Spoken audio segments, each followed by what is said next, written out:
নির্বাচনে একটু আগে আমাদের সাধারণ সম্পাদক বিপিন আমাদের পদ্মফুল লিখে বলছিলেন যে 2026-এ 28-এ এই তো দিদিরা কি বলেন আপনারা পদ্মফুল ফোটাবেন তো?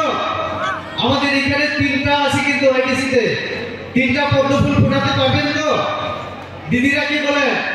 আওয়াজটা কম, সকালবেলায় ভোটে বেশি খাওয়া হয়নি, আওয়াজ কম কেন? পারবেন তো? একযোগে পারবেন?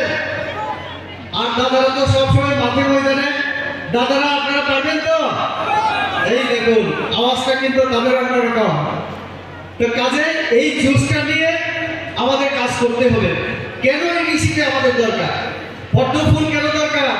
পদ্মফুল পছন্দ করেন আমরা যারা হিন্দু ধর্মের, লক্ষ্মী নারায়ণ খুব এই পদ্মফুলকে পছন্দ করেন। এখানে বুদ্ধ ধর্মের যারা, তারাও বুদ্ধ মন্দিরের পদ্মফুলকে ওই আমাদের বুদ্ধ ইয়ের সামনে কিন্তু দিয়ে প্রার্থনা করেন। আর যারা অন্যান্য ধর্মের তারাও ফুল সবাই ভালোবাসি আমরা, কিন্তু বিশেষ করে এই পদ্মকে ভালোবাসেন আমাদের লক্ষ্মী এবং নারায়ণ। তো কাজে যেখানে লক্ষ্মী থাকবে নারায়ণ সেখানে অবশ্যই থাকবে। এই যে এডিসিতে আমরা এই যে গত 4.5 বছর যারা মথার নাম দিয়ে, যারা জাতির নাম দিয়ে, তিপ্রাসার নাম দিয়ে যারা শাসন করছে, তারা কি বলেছিল প্রথমে? আমরা তিপ্রাসার জন্য কাজ করতে চাই, এডিসিতে আমাদেরকে একবার সুযোগ দাও। একবার সুযোগ দিলে কি করবে? 10 তারিখ ফলাফল ঘোষণা হবে, 11 তারিখ টিপ্রালেন হবে। এই তো বলেছিল কিনা? এদিকে যারা গ্রেটার টিপ্রালেন হবে বলেছিল কিনা? আমার কথা বুঝতে পারছেন? গ্রেটার টিপ্রালেন মাইনা ini samode saya. তারপর সাউনা গ্রেটার টিপ্রালেন মামা মাইয়া আমার বড় সুন্দর 10 তারিখ মাকে 11 তারিখ করে যাও উখাকে না গ্রেটার টিপ্রালেন না তাহলে মিশা করছে না, চন্দ্রপাল দিকে না, মিথ্যা কথা বলে মানুষকে ঠকিয়ে যেত না। অথচ পদ্মবাবু বলে ঠকায়। কারা ঠকায়? তারাই ঠকায়। কি হচ্ছে এডিসিতে? যে টাকা আমরা পাঠাচ্ছি সেই টাকা তারা খেয়ে নিচ্ছে, দুর্নীতি করে। গতকাল একদিনে এডিসিতে অধিবেশন ছিল, আমাদের এখানে 3 জন এমডিসি আছেন, আবার এখানে বসা 3 জন এমডিসি একদিনের জন্য গিয়েছিলেন।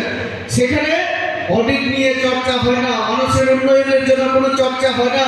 চর্চা হয়েছিল কিভাবে মানুষকে ঠকাতে পারে। এই জন্য এই দলটা এখন ওই যে টিপ্রা মাথা, এই টিপ্রা মাথার নামটাই পাল্টে দিয়ে টিপ্রা মাথা বুমুং পাল্টে গেছে বড় কাউকে ওয়ান নর্থ বুমুং সাইকো আপনারা। এখন তারা টিপ্রা মাথা টিপ্রাসার বলতে পারে না, কারণ ডেটা টিপ্রা দিতে পারছে না, টিপ্রাসার কোনো উন্নয়ন হচ্ছে না। এখান থেকে গোবরঞ্জন রিয়া এই কাঞ্চনপুরের যে অবস্থা, এডিসির দ্বারা কি হচ্ছে? এডিসির কোনো কাজ নেই, কিচ্ছুই হচ্ছে না। অথচ আমাদের এখান থেকে যে রাস্তা ন্যাশনাল হাইওয়ে, আমি যখন এমপি ছিলাম দিল্লিতে দাঁড়িয়ে কথা বলেছি মনোজ সিংহ, নীতিন গডকরি যে এখনো মন্ত্রী, ওনার কাছে লিখিত চিঠিও আমি দিয়েছিলাম। উনি আমাকে চিঠির জবাব দিয়েছিলেন যে रेवती जी आपका ये जो मांग है मैं दे देता हूं। প্রথম চিঠিটি উনি আমাকে দিয়েছিলেন মনোজ সিংহর কাজ হবে, এখন কাজ হচ্ছে। আমি গতকাল তার জন্য জম্পি হিলে গিয়েছিলাম এই রাস্তা কতটুকু হলো দেখার জন্য। আমার জম্পি হিলে টুরিস্ট লজের অবস্থা দেখার জন্য। ক্লিনেস ভিলেজ আমার এখানে আসা, আমার ধলাই জেলার অন্যান্য নেতৃত্বরা, অজয় অধিকারী আছেন, আলবাসার আমাদের মন্ডল সভাপতি এবং জেলার অন্যতম সমাজ সভাপতি মৃদুল দত্ত আছেন। আমি ওনাদেরকে নিয়ে গিয়েছিলাম, ওনারা কোনোদিন আসেননি।